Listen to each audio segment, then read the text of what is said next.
नमस्कार, NDTV India पर आपका बहुत बहुत स्वागत है। इस वक्त आप सवाल इंडिया के साथ हैं। शुरुआत करते हैं दिल्ली में। हरियाणा के मुख्यमंत्री नायब सिंह सैनी अभी भारतीय जनता पार्टी के अध्यक्ष जेपी नड्डा से मिले। जो सरकार बनाने की कवायदें हैं बीजेपी की, कल की जीत के बाद शुरू हो चुकी हैं। उनके साथ हरियाणा बीजेपी के अध्यक्ष मोहन लाल बडोली भी थे। इससे पहले प्रधानमंत्री नरेंद्र मोदी से भी नायब सिंह सैनी की मुलाकात हुई। सैनी की जीत पर प्रधानमंत्री ने मोदी की नीतियों को बताया कि वो ये सबसे बड़ा कारण रहा। बीजेपी की नीतियों का लाभ सभी वर्गों को मिला है और इसी वजह से हरियाणा में बीजेपी जीती है, ऐसा नायब सिंह सैनी ने कहा।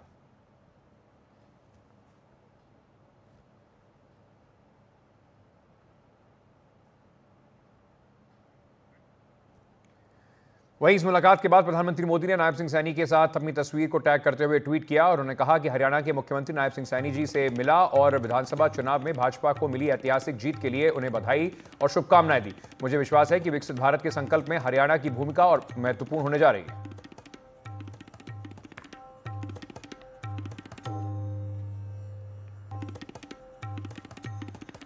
जम्मू कश्मीर और हरियाणा के चुनाव के नतीजे पर कांग्रेस नेता राहुल गांधी ने अपनी पहली प्रतिक्रिया दी है। उन्होंने ट्वीट करके कहा है कि जम्मू कश्मीर के लोगों को तहे दिल से शुक्रिया। प्रदेश में इंडिया की जीत संविधान की जीत है, लोकतंत्र संविधान की जीत है। हम हरियाणा के अप्रत्याशित नतीजों का विश्लेषण कर रहे हैं। उनके विधानसभा क्षेत्रों से आ रही शिकायतों का चुनाव आयोग को अवगत कराएंगे। सभी हरियाणा वासियों को उनके समर्थन और हमारे बबरशेर कार्यकर्ताओं को उनके अथक परिश्रम के लिए धन्यवाद।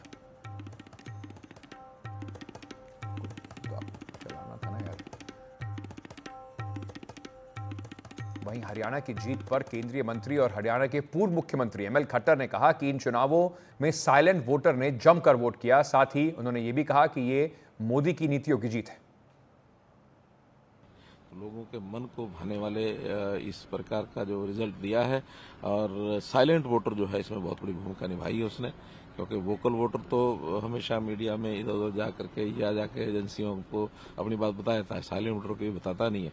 और जो गरीब वोटर है, जो जिसको कहना चाहिए अभावग्रस्त जीवन जीते हैं, उनके लिए मोदी जी की नीतियां बहुत बड़ा रोल अदा कर रही हैं। सर, जिस तरह से सरकार गठन में कितने दिनों में प्रोसीजर पूरा हो जाएगा? अब ये तो पार्लियामेंट्री बोर्ड और हमारे जो प्रदेश के लोग हैं वो मिलकर के तय करेंगे। सर, मुख्यमंत्री कौन होंगे? तो वो ही तय करेंगे। धन्यवाद। वहीं मेरे सहयोगी रवीश इस वक्त हमारे साथ जुड़ रहे हैं। समझने की कोशिश करते हैं कि किस तरीके से भारतीय जनता पार्टी में ये जो अप्रत्याशित जीत, कई लोग बता रहे हैं कि हरियाणा में शायद बीजेपी को भी उम्मीद नहीं थी कि इस तरीके के रिजल्ट सामने आने वाले हैं रवीश, लेकिन अब तेज गति से सरकार बनाने का जो कार्यक्रम है वो आगे बढ़ता नजर आ रहा है। क्या कोई संशय है मुख्यमंत्री की पोस्ट पर? खट्टर साहब कह रहे थे अभी तय होना बचा है। मेरे हिसाब से तो अंकित कोई संशय नहीं है, क्योंकि कल जिस तरीके से प्रधानमंत्री मोदी ने नायब सिंह सैनी की तारीफ की और ये कहा कि वो तारीफ के काबिल हैं, वो विनम्र हैं, वो कर्मठ हैं और सारी जो जीत की बधाई है वो दिया उन्होंने, तो इससे ये नहीं लगता है कि नायब सिंह सैनी उनकी पसंद नहीं है। सूत्रों के हवाले से भी यही खबर आ रही है कि नायब सिंह सैनी का मुख्यमंत्री बनना लगभग तय है। हो सकता है कि 12 तारीख या फिर उसके आसपास कोई जो डेट है, अभी आधिकारिक घोषणा तो नहीं हुई है, लेकिन जानकार ये कह रहे हैं कि 12 तारीख को जो है वो शपथ ग्रहण समारोह हो सकता है। मध्य प्रदेश और राजस्थान की तर्ज पर हरियाणा में भी जो है वो डिप्टी सीएम बनाए जा सकते हैं, क्योंकि इस बार बीजेपी को ये लगता है कि हर क्षेत्र का जो प्रतिनिधित्व है वो अच्छा होना चाहिए सरकार में। तो इसी के वजह से नायब सिंह सैनी दिल्ली आए भी हैं। उनके लगातार शीर्ष नेतृत्व के साथ में बातचीत चल रही है। धर्मेंद्र प्रधान से घंटों बैठक हुई है, बातचीत हुई है और चूंकि 10 में से 8 जो मंत्री हैं उनके वो हार चुके हैं चुनाव में, तो इसलिए नए चेहरों की तलाश है बीजेपी को और देखना होगा कि महिला युवाओं को तरजीह देते हुए बहुत सारे जो नए चेहरे हैं वो कैबिनेट में शामिल हो सकते हैं। तो उसी को लेकर ये सारी माथापच्ची चल रही है। लेकिन अंकित, कई सारी चीज़ें इसमें, कई सारे रिकॉर्ड को बीजेपी ने तोड़ा है। जैसे जब जो है वो कम हुई थी, जो मतदान है वो जब कम हुआ तो ये लगा कि शायद जो सत्ता उस तरीके से खिलाफ जो है वो वोटिंग नहीं हो रही है। दूसरी बात ये रही कि तीसरी बार इस बार जो है वो बीजेपी ने अपनी हैट्रिक लगाई है, ये भी हरियाणा में एक बहुत रेयर है। और इसके साथ में जो बीजेपी की कई सारी योजनाएं हैं, उन्होंने ज़मीन पर एक सकारात्मक जो है वो एक धरातल तैयार किया बीजेपी के पक्ष में।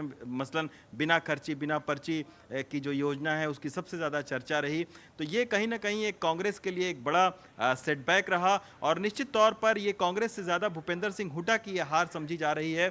क्योंकि अभी तमाम सारे नेताओं से भी मेरी बात हो रही थी, कुछ लोगों से बात हो रही थी, उनका ये कहना है कि जब 90 में से 70 सीटों पर जो टिकट है उसका जो वितरण भूपेंद्र सिंह हुड्डा ने किया, अजय सिंह जो एक नेता है, काफ़ी बड़े नेता हैं महेंद्रगढ़ के, उन्होंने मुझसे बातचीत में ये कहा था, कांग्रेस के वरिष्ठ नेता हैं, कि 15 ऐसी टिकट बांटी गई हैं जो गलत टिकट बांटी गई हैं। तो कहीं ना कहीं शुरुआत से ही लग रहा था कि जिस तरीके से एक शख्स की टिकट के बंटवारे में सारी चीज़ें चल रही हैं, उससे कहीं ना कहीं जो संगठन में बिखराव है वो दिख रहा था और उसका फायदा सीधे तौर पर बीजेपी को इस चुनाव में मिला है। उसी माइक्रो मैनेजमेंट की बात हो रही है। सीट दर सीट कांग्रेस ने जिस तरीके से टिकट बांटे और उसके बाद अपने जो बिल्कुल बूथ लेवल का और जिस तरह से बीजेपी की जो रणनीति थी सीट बाय सीट, उसको शायद भांपने में कांग्रेस असफल रही और उसी का खामियाजा कांग्रेस को भुगतना पड़ा। बहुत बहुत शुक्रिया रवीश हमारे साथ जुड़ने के लिए। वहीं हरियाणा बीजेपी के वरिष्ठ नेता और पूर्व गृह मंत्री अनिल विज ने कहा कि हमें पहले दिन से ही भरोसा था कि हम जीत रहे हैं। उन्होंने कहा कि सारे आंकड़े खिलाफ थे, फिर भी जीत का भरोसा था। जलेबी बहुत मशहूर होगी, आज भी देख रहे हैं कि लगातार जलेबियों के ऑर्डर दिए जाए, राहुल गांधी को पहुंचाई जा रही है। तो कैसे देख रहे हैं आप ये जलेबी सियासी जलेबी बन गई? अब तो ये कांग्रेसी जलेबी बन गई। ये तो वैसे पहले ही लोगों को समझ नहीं आती थी कभी भी, अब इन्होंने अपना एक सिंबल बना दिया। कांग्रेस का सिंबल है जलेबी। मुख्यमंत्री नायब सैनी आज दिल्ली में है, लगातार पार्टी हाईकमांड से मीटिंग कर रहे हैं। तो आने वाले दिनों में क्या रणनीति रहने वाली? आपसे बातचीत हुई आपके जीतने के बाद? बधाइयाँ मिली? नहीं, बधाइयाँ तो सारे देश से आ रही हैं, नायब सैनी की तो नहीं आई, ना चुनाव के दौरान आई। तो वो जो कर रहे हैं हाईकमांड जो करेगी ठीक करेगी। वोटिंग वाले दिन आपसे बात हुई थी तो आपने कहा था कि इसके बाद हम सीएम हाउस में मिलेंगे, यहाँ नहीं मिलेंगे। तो क्या अब सीएम हाउस में मिलेंगे? नहीं, मैंने एक प्रीफिक्स भी लगाया था, आप उसको भूल जाते हो और गड़बड़ हो जाती है। मैंने कहा था कि अगर हाईकमान चाहेगी तो, अब इसको डिलीट कर देते हो, अगर हाईकमान चाहेगी तो, अगर मुझे कहेगी तो मेरा इनकार नहीं है, मैंने यही कहा था। और अगर मुझे कहेंगे तो मैं हरियाणा को देश का नंबर 1 राज्य बना दूंगा। हमने देखा था कि आपने दावा किया था, कहा था कि लोगों ने कहा है कि आप सीनियर मोस्ट हो, आप दावा करो। तो लेकिन आपने उस टाइम भी ये प्रीफिक्स लगाया था कि अगर पार्टी हाईकमांड कहेगी। तो अब क्या मतलब आगे क्या? अब भी वही है, मैं पार्टी का आज्ञाकारी कार्यकर्ता हूँ। मैंने हमेशा पार्टी के आदेशों को माना है, हर हालत में माना है। तो क्या लगता है एंटी इनकमेंसी कांग्रेस कह रही थी किसानों की है, उसके बाद रेसलर्स की है, जवानों की है, तो क्या लगता है कि नहीं थी? दिखा तो दिया किसानों ने, दिखा दिया ना, सबने दिखा दिया। एंटी इनकम्बेंसी तो भूपेंद्र सिंह हुड्डा की है सबसे ज़्यादा। भूपेंद्र सिंह हुड्डा के राज में जिस प्रकार की लूट मची, लोग भूले नहीं है। जैसे किसानों की ज़मीनों को धारा 4 और 6 लगा के लूट के और बिल्डर माफिया को दिया, जिसके आज भी केस चल रहे हैं। लोग भूले हैं? कोई नहीं भूला। मैं सारे चुनाव में कहता रहा, मेरी बात को कोई मानता नहीं था। लोग भूले नहीं है उसको। आज भी चैनल पर जब आप हुड्डे की फ़ोटो दिखाओगे ना, तो लोग, किसान जो है ना, वो चैनल बंद कर देते हैं, इतनी हेट करते हैं इससे। वहीं एक पार्टी हुआ करती थी कम से कम हरियाणा में कुछ दिन पहले तक, पिछले चुनाव में 10 सीटें जीत कर आई, जिसका नाम था जेजेपी, जिसे कभी किंग मेकर का दर्जा मिला था। बीजेपी के साथ पिछले चुनाव में साथ आकर उन्होंने वहां पर सरकार बनाई थी। अपने चुनावी पतन का अब वो सामना कर रही है। पार्टी के नेता दुष्यंत चौटाला अपने ही गढ़ में जो चाना कला सीट है उसको हार गए, और ऐसा वैसा नहीं हारे हैं, 5वें नंबर पर पहुंच गए। इस करारी हार के बाद जेजेपी के सियासी भविष्य पर अब सवाल उठ रहे हैं। पूर्व उप मुख्यमंत्री दुष्यंत चौटाला, जिनकी पार्टी जेजेपी के सहारे भारतीय जनता पार्टी गठबंधन की सरकार चल रही थी, वो अपनी ही सीट बुरी तरह हार गए।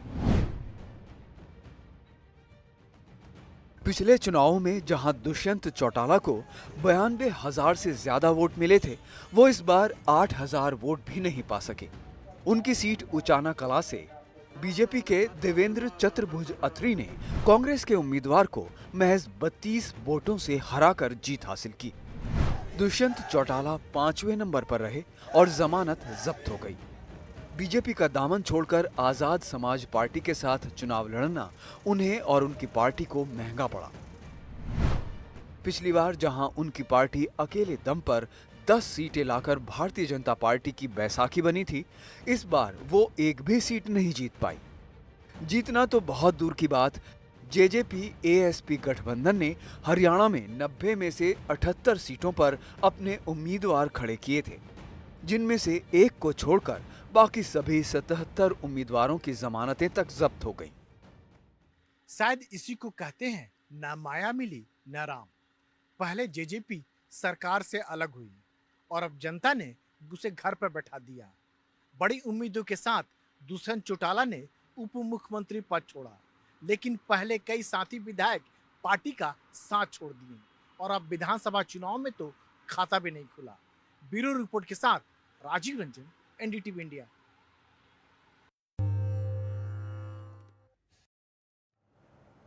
अब हरियाणा में कांग्रेस की हार पर दिल्ली से महाराष्ट्र तक खलबली मची हुई है। इंडिया गठबंधन के सहयोगी अब कांग्रेस को घेर रहे हैं। महाराष्ट्र लेकर उत्तर प्रदेश और बंगाल तक कांग्रेस की हार की चर्चा जो है वो गर्म है और कहीं ना कहीं इंडिया गठबंधन के सहयोगियों का कांग्रेस पर जो भरोसा है वो कम होता दिखाई पड़ रहा है। कम से कम कांग्रेस को कटाक्ष तो बहुत झेलने पड़ रहे हैं। इस पर बात करने के लिए हमारे अलग अलग सहयोगी जुड़ रहे हैं, तो एक एक करके बात करेंगे और सारे सहयोगियों के पास चलेंगे। सबसे पहले शुरुआत करते हैं। सबसे तीखा हमला जो है वो महाराष्ट्र से आ रहा है। शिवसेना उद्धव गुट ने कांग्रेस को हरियाणा की हार से महाराष्ट्र में सीख लेने का ज्ञान दिया है। शिवसेना गुट ने कहा है कि उनके प्रवक्ता संजय राउत ने कहा कि कांग्रेस जीती बाजी हारी तो बीजेपी ने हारी हुई बाजी अपने पक्ष में कर ली। संजय राउत ने कहा कि महाराष्ट्र में कांग्रेस अगर अकेले चुनाव लड़ना चाहती है तो बिल्कुल अपनी भूमिका को स्पष्ट कर दे। राउत ने यह भी कहा कि महाविकास आघाड़ी के तीनों दलों को मिलकर अब मुख्यमंत्री पद का चेहरा घोषित करना चाहिए।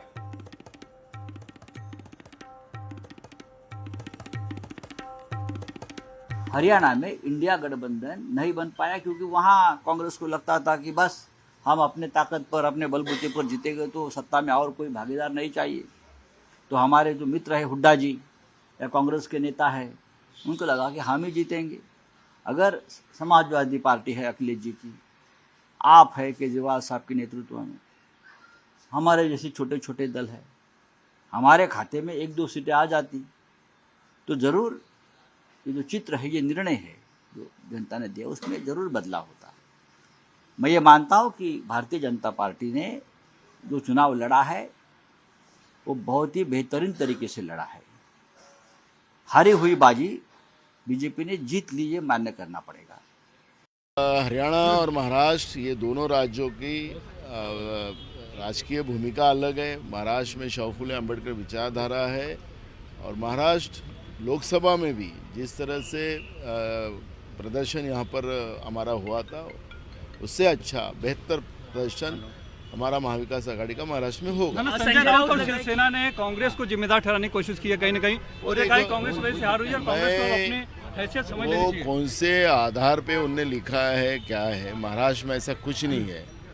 अब वो कौन से आधार पे लिखने का करके लिखा है हमें क्या पता, लेकिन आज बिल्कुल चर्चा होगी और बिल्कुल चर्चा करेंगे क्योंकि सार्वजनिक रूप में इस तरह से अलायंस को ये एलिगेशन नहीं लगा सकते। सुनील सिंह हमारे सहयोगी इस वक्त मुंबई से हमारे साथ जुड़ रहे हैं। सुनील, जो हरियाणा में हुआ उसकी गूंज मुंबई में सुनाई पड़ रही है।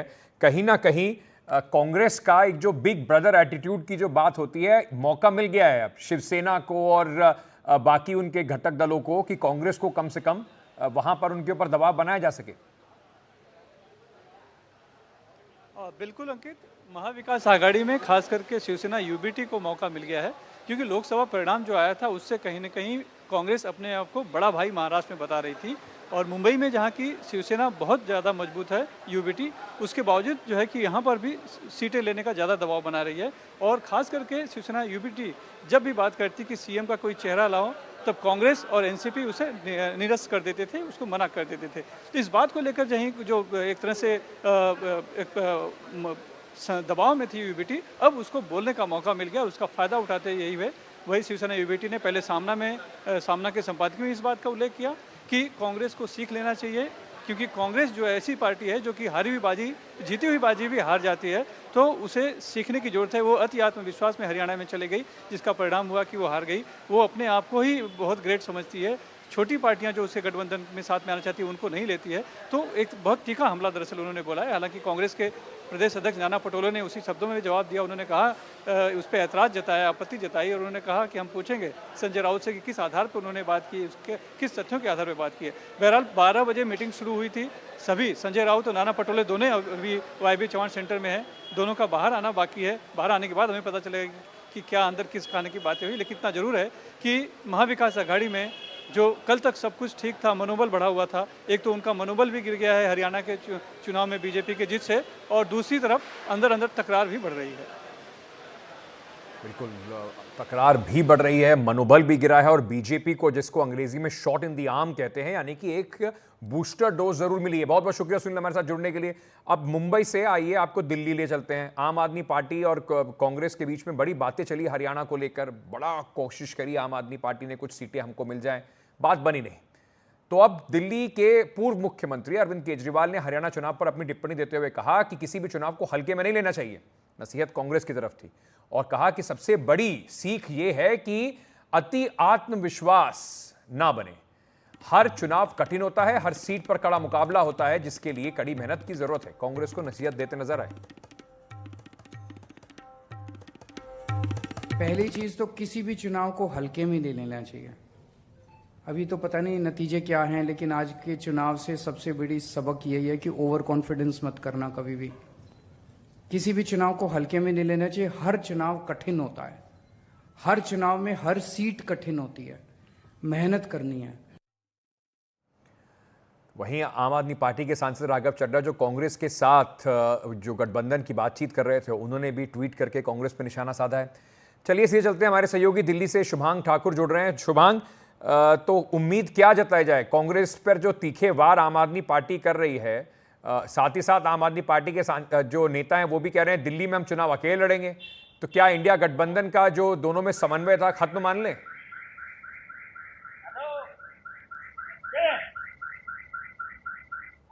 जी बिल्कुल, देखिए जिस तरीके से हरियाणा चुनावों की तस्वीर देखने को मिली, शुरुआती तस्वीरों में देख पा रहे थे कि बातें चल रही थी कि यहाँ पर भी जो गठबंधन है उससे देखने की कोशिश की जाएगी। काफी बातचीत आम आदमी पार्टी और कांग्रेस और अन्य पार्टियों के बीच में चल रही थी, लेकिन देखा यह गया कि आखिरी मोड़ पर जो कांग्रेस थी उन्होंने अकेले ही चुनाव लड़ने की जिम्मेदारी ले ली। और ऐसे में जब चुनाव वो हार गए हैं, वो भी तब जब रिजल्ट से पहले वो जो मिठाइयाँ थी वो तक उनके पास आ गई थी, बांटने की तैयारी हो चुकी थी, जश्न की तैयारियां हो चुकी थी। लेकिन उस समय पता चलता है कि कांग्रेस जो है वो हरियाणा का चुनाव हार गई है, उनकी सीटें कम हो गई है। अब इसको देखते हुए ही अरविंद केजरीवाल, जो कि आम आदमी पार्टी के संयोजक है, उन्होंने साफ तौर पर निशाना साधा। उन्होंने कहा कि किसी भी चुनाव को हल्के में नहीं लेना चाहिए, और ये बात उन्होंने मंगलवार को अपने पार्षदों को संबोधित करते हुए कही। साथ ही साथ उन्होंने ये भी कहा कि जो दिल्ली में अब, क्योंकि अगले चुनाव जो है वो दिल्ली में हैं और अगले साल हैं, जो साल की शुरुआत में है, तो देखने वाली बात ये भी होगी कि आखिरकार दिल्ली के चुनावों को हम किस तरीके से देखते हैं। लेकिन जो आम आदमी पार्टी की राष्ट्रीय प्रवक्ता है प्रियंका कक्कड़, उन्होंने कहा कि अब हम चुनाव अकेले ही दिल्ली में लड़ेंगे। तो देखिए साफ तौर पर ये जरूर दिख रहा है कि जब हरियाणा में सीट जो थी शेयर नहीं की गई आम आदमी पार्टी के साथ, तो यहाँ पर भी आम आदमी पार्टी की जो बात अब सामने आ रही है वो चुनाव अकेले लड़ने की यहाँ पर बात कर रहे हैं। और साफ तौर पर जब वो अपने पार्षदों को संबोधित कर रहे थे तो उन्होंने ये भी कहा कि क्योंकि एमसीडी में हम लोगों की सरकार है, तो हम चाहते हैं कि जो सड़कें हैं उनको अच्छी सफाई हो, जो सड़कों में नाले हैं उनको ढक दिया जाए, और जो भी एमसीडी का काम होता है उसे ढंग से किया जाए।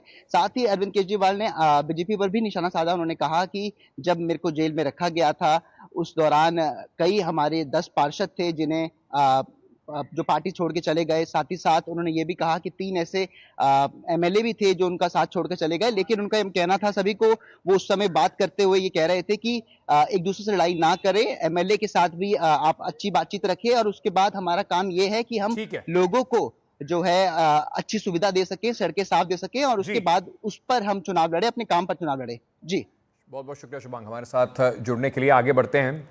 तो अगर दिल्ली और मुंबई में इस वक्त कांग्रेस पार्टी को अपने सहयोगियों, इंडिया गठबंधन के सहयोगियों से नसीहत लेनी पड़ रही है, तो टीएमसी की राज्यसभा सांसद साकेत गोखले ने भी हरियाणा में कांग्रेस के खराब प्रदर्शन पर सोशल मीडिया पर अपनी बात रखी। उन्होंने कहा कि इस रवैये से चुनाव में नुकसान होता है।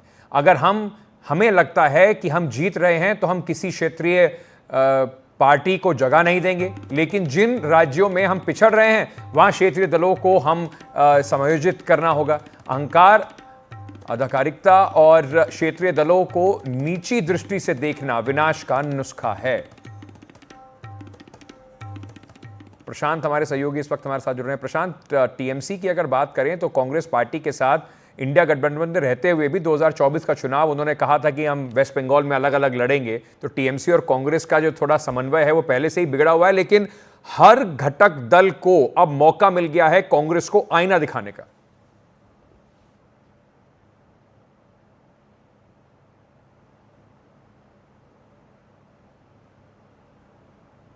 जी देखिए, बिल्कुल अंकित, ये कांग्रेस के लिए मुश्किल घड़ी है। जब से हरियाणा के चुनाव परिणाम आए हैं तब से आपने बात की महाराष्ट्र और दूसरे प्रदेशों की, लेकिन टीएमसी की प्रतिक्रिया इसलिए महत्वपूर्ण है क्योंकि बंगाल में हमने देखा था कि लोकसभा चुनाव के दौरान काफी रस्साकसी हुई थी दोनों पार्टियों के बीच में और आखिरकार दोनों पार्टियों के बीच गठबंधन नहीं हो पाया था और दोनों पार्टियों ने अलग अलग चुनाव लड़ा था और उसके बाद से ही कांग्रेस और टीएमसी, खासकर टीएमसी कांग्रेस पर हमलावर रही है। तो टीएमसी को अब मौका मिला है। उन्होंने साफ साफ कहा साकेत गोखले ने कि जहां पर कांग्रेस मजबूत रहती है वहां पर तो वो क्षेत्रीय दलों को पूछती नहीं, लेकिन जहां पर वो कमजोर रहती है वहां चाहती है कि क्षेत्रीय दल उसको सीटें दें, उसको एकोमोडेट करें। तो ये टीएमसी की दुखती रग भी है और हरियाणा चुनाव के बाद जब सारे एक तरह से आप कह सकते हैं जितने भी सहयोगी पार्टियां हैं कांग्रेस की, वो अब नसीहत दे रही हैं कांग्रेस को कि आप गठबंधन धर्म का पालन करें। ऐसा नहीं हो सकता कि जहां पर आप मजबूत है वहां पर आप अपने दूसरे दलों को कोई तरजीह नहीं दे और केवल अपने लिए सीटों की मांग करें। ये केवल टीएमसी और शिवसेना की बात नहीं अंकित, अब से कुछ देर पहले आरजेडी की तरफ से भी बहुत ही तीखी प्रतिक्रिया आई है और आरजेडी ने साफ साफ कहा है कि सभी दलों को इंडिया गठबंधन के भीतर सैक्रिफाइस करना पड़ेगा, त्याग करना पड़ेगा, तभी इंडिया गठबंधन आगे बढ़ सकता है। तो कांग्रेस के लिए बड़ी चुनौती है, खासकर तब जब एक ही 1.5 महीने के बाद महाराष्ट्र और झारखंड जैसे राज्यों में चुनाव होने हैं जहां पर कांग्रेस को गठबंधन में चुनाव लड़ना है। तो ये कांग्रेस के लिए मुश्किल समय है। कांग्रेस के लिए मुश्किल समय है क्योंकि कहीं ना कहीं अब कांग्रेस के ऊपर जो आरोप घटक दल लगा रहे हैं कि जो एक मोमेंटम बन रहा था विपक्ष की तरफ हरियाणा में हार के बाद, उस मोमेंटम पर ब्रेक लग गया और बीजेपी के लिए एक बूस्टर डोज की तरह साबित हुआ है आने वाले महत्वपूर्ण चुनावों से पहले। बहुत बहुत शुक्रिया प्रशांत हमारे साथ जुड़ने के लिए। वहीं उत्तर प्रदेश की अगर बात करें तो समाजवादी पार्टी ने उत्तर प्रदेश में होने वाले उपचुनाव के लिए 10 में से 6 सीटों के लिए अपने उम्मीदवारों की सूची जारी कर दी है। आपको बता दें कि समाजवादी पार्टी जो इंडिया ब्लॉक का अहम हिस्सा है, उसने कहा था कि वह कांग्रेस के साथ उपचुनाव लड़ेगी और 5-5 सीटों पर चुनाव लड़ने की कहीं ना कहीं बातचीत चल रही थी, लेकिन अब समाजवादी पार्टी ने 6 सीटों पर उम्मीदवार घोषित कर दिए हैं। इसके क्या मायने हैं जरा इसको समझते हैं। सीधे चलते हैं लखनऊ। मेरे सहयोगी रणवीर सिंह इस वक्त हमारे साथ जुड़े। रणवीर, हरियाणा चुनाव के रिजल्ट के बिल्कुल एक दिन बाद, मतलब सुबह होते होते कांग्रेस का जो घाव है अभी भरे भी नहीं है, दर्द अभी खत्म भी नहीं हुआ और अखिलेश यादव जी ने एक तरफा अपने 6 लोग घोषित कर दिए हैं। देखिए, समय का चक्र है। लोकसभा का चुनाव जब हुआ, नतीजे आए तो ऐसा लगा कांग्रेस अब फ्रंट फुट पे खेलेगी और इसी वजह से कांग्रेस जिन 10 सीटों पर उपचुनाव होने हैं उसमें एक भी सीट पर कांग्रेस कहीं सेकंड नंबर पे भी ठीक से नहीं चुनाव लड़ पाई, लेकिन 5 सीटें मांग रही थी।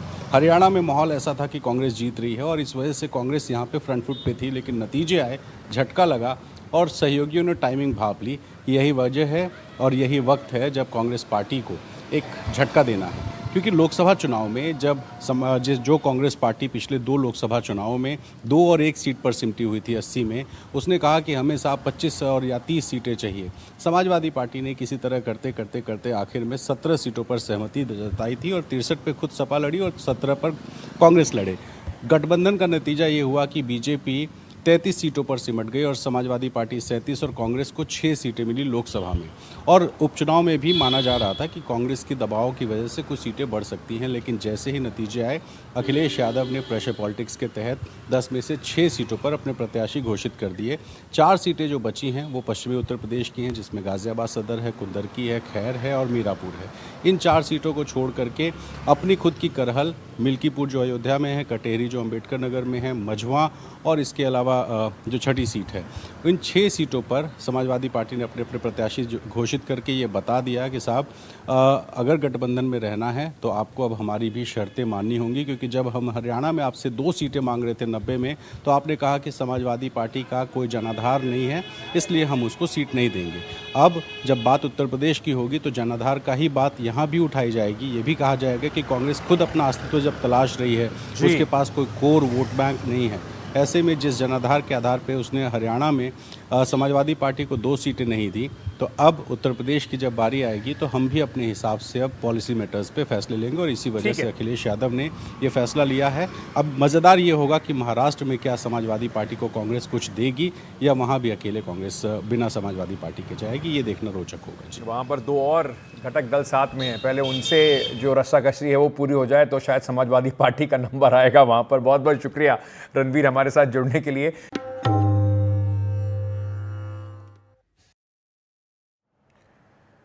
महाराष्ट्र के चुनाव आने वाले हैं। हरियाणा चुनाव जीतने के बाद लग रहा है कि जल्दी से जल्दी वहां पर चुनाव की घोषणा हो सकती है और बीजेपी को एक बूस्टर डोज की तरह इसको देखा जा रहा है। तो उसी कड़ी में अगर देखा जाए तो प्रधानमंत्री नरेंद्र मोदी ने आज महाराष्ट्र में 7,600 करोड़ रुपए के अधिक विकास परियोजनाओं का वहां पर उद्घाटन किया। उन्होंने कहा कि अभी कल ही हरियाणा और जम्मू कश्मीर के चुनाव परिणाम आए हैं। हरियाणा ने बता दिया है कि देश का मिजाज क्या है।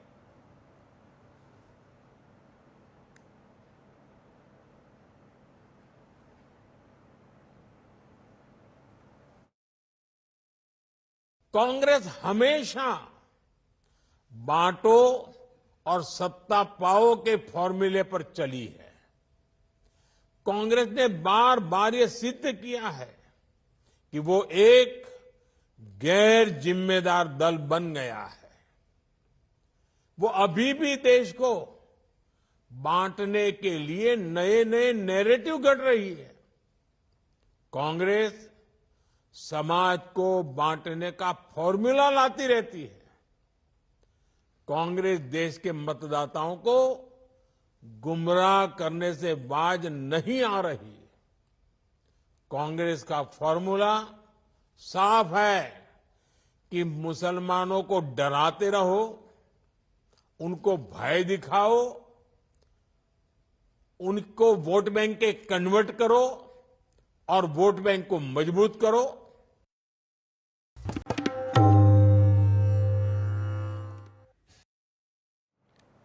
वहीं जम्मू कश्मीर में एक नेशनल कॉन्फ्रेंस और कांग्रेस गठबंधन बहुमत के साथ सरकार बनाएगा। इस गठबंधन को 39 सीटें मिली हैं। नेशनल कॉन्फ्रेंस के नेता फारूक अब्दुल्ला ने ऐलान कर दिया कि उमर अब्दुल्ला अगले मुख्यमंत्री होंगे। यहां नेशनल कॉन्फ्रेंस और पीडीपी 2 बड़े दल और विधानसभा चुनावों में दोनों का ही सब कुछ दांव पर था, लेकिन पीडीपी कुछ नहीं कर सकी। पीडीपी का अगर देखा जाए तो उनके मजबूत इलाकों से भी सफाया हो गया। साथ ही बीजेपी ने जम्मू इलाके में अच्छा प्रदर्शन करा और 29 सीटें जीती।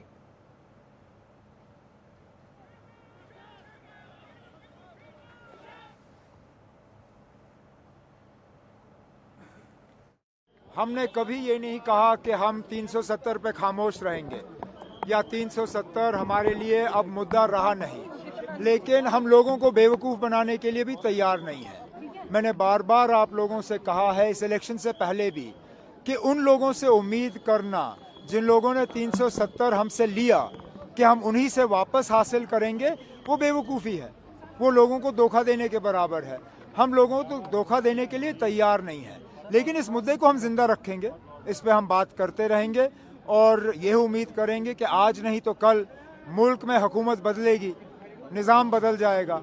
ऐसी हुकूमत आएगी जिसके साथ हम बैठ के इस मुद्दे पे बात कर सकेंगे और कुछ ना कुछ जम्मू कश्मीर के लिए हासिल कर सकेंगे। ये नेशनल कॉन्फ्रेंस की हमेशा से हमारा ये रहा है लाएअमल और आगे भी यही रहेगा। अल्लाह का शुक्र है कि उन्होंने हमें बहुमत दी है, मगर साथ साथ हमारी जिम्मेवारियां भी बहुत बढ़ गई हैं। इस रियासत को उस मुश्किल से निकालना आसान नहीं है।